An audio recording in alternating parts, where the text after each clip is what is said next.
অনাবিল বাসের body fit না থাকার কারণে যাত্রাবাড়ী সার্জেন্ট পুলিশ মামলা দিয়েছেন গাড়ির নামে। তাই গাড়ির ড্রাইভার নিউজ 24 এর সাংবাদিক তার ভাই এই পরিচয় দিয়ে সার্জেন্টকে তুলে নিয়ে যাওয়ার ও গাড়ির নিচে চাপা দিয়ে দেওয়ার হুমকি দেয়।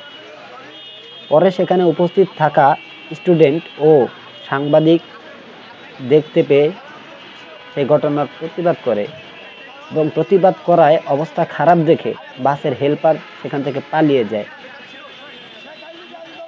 গাড়ির ড্রাইভারকে নামিয়ে যখন প্রশ্ন করা হলো বা তাকে মামলা দেওয়া হলো, তখন সে পুরোটাই তার গাড়ির হেল্পারের উপর দোষ দিয়ে এড়িয়ে যেতে চায়।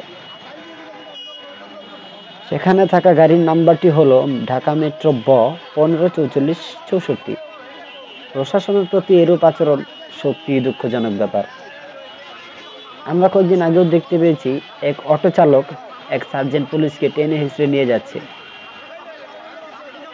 দেশ নতুন করে স্বাধীন হয়েছে, আর স্বাধীনের পর প্রতিটা মানুষ নিরাপত্তাহীনতায় ভুগছেন।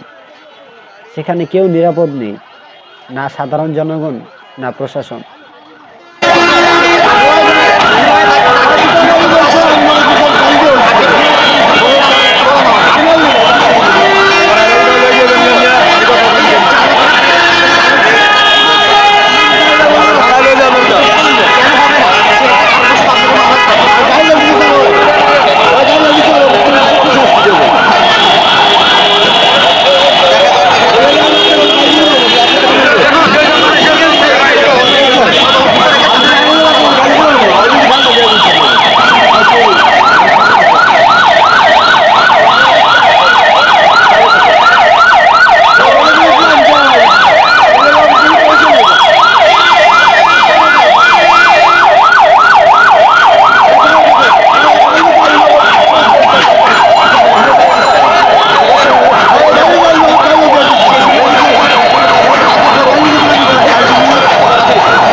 জনগণের জন্য